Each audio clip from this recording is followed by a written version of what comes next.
Here on Cricbuzz Comm Box, 68 for 1 Afghanistan after winning the toss and choosing to bat first. Now, where that actually stands, I've got Joy Bhattacharjya alongside.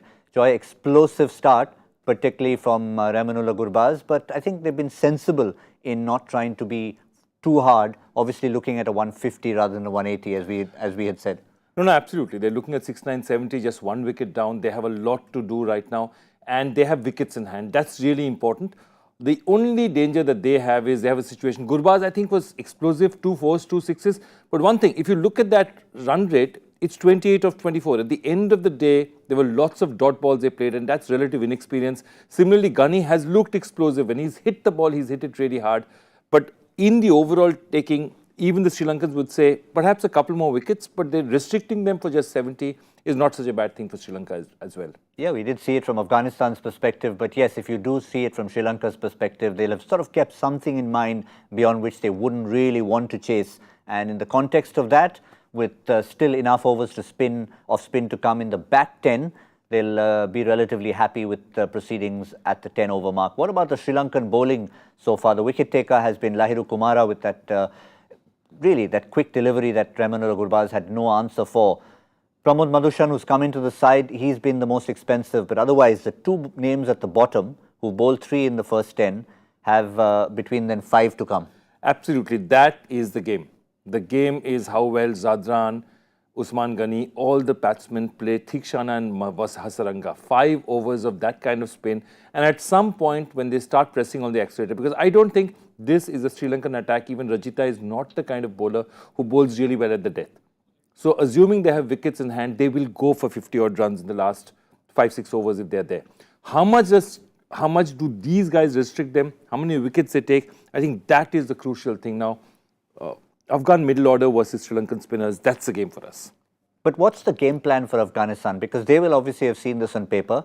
Of the last 10, they will know 5 are to come from Thikshana and Wanindu Hasaranga. Do they tell themselves, okay, let's not look at the game plan of waiting for the last 5. Let's instead say 5 overs of these guys, let's milk it. The other 5, go for it. Yeah, I think they will. But also what they might do is they might have one designated hitter, saying these are the 2 batsmen who are going to try and take down the Sri Lankan spinners. Actually, I wouldn't mind today seeing an out-of-the-box move. If there's a spinner on and there's a wicket that falls, get Rashid Khan in. He loves playing spinners. You know how he thinks himself to be a batsman. And he is. And he will really, I think him versus Hasaranga would be a contest I'd get some popcorn and watch. The other reason why this move could possibly work is his good mate, Mohammad Nabi, who otherwise has been seen to be very, very explosive at the back end.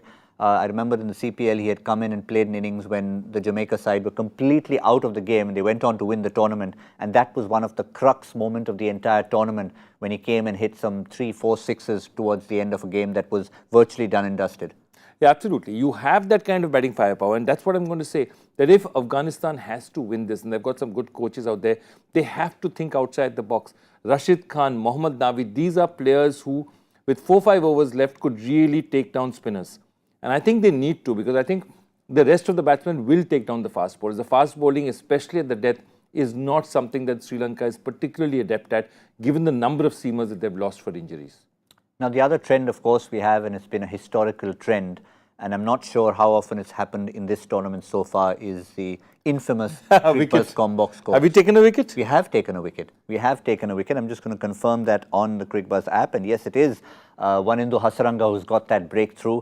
Usman Ghani, obviously the plan was not necessarily let's just milk them. He tried to go hard against Hasaranga and he was out-caught by Dasun Shanaka. So obviously the plan was not to try and hang on. But maybe it's a blessing in disguise because, as you said, the strike rate for Usman Ghani was looking good when he hit the boundaries, but otherwise far too many dot balls in between. So maybe they need that firepower in the middle. Yeah, but I think now with so early, I can't see them bringing in a Rashid or a Nabi right now. Perhaps the other Zadran will walk in at this point in time, and I think that's the way they'll go. Try and consolidate a bit, but still somebody has to attack the Sri Lankan spinners. One of the 2 must attack the spinners. They can't allow them to have 5 quiet overs because that'll put a lot of pressure at the back end. Yeah, one thing's for sure, at least as far as this partnership is concerned, we know it's going to be a Zadran who's going to be attacking. The question is which one. Najibullah has really been the one who's provided not just the solidity in the middle order, but he also has 2 gears. he starts off in one and then finishes off hard. I'm hoping Najibullah gets it today. Ibrahim is my favorite batsman, but across a variety of format. But specifically for this situation, I think it's Najibullah's job to do the running. Well, wicket to Sri Lanka means probably still very much advantage them. But we know that Afghanistan with their bowling lineup are not aiming for the skies.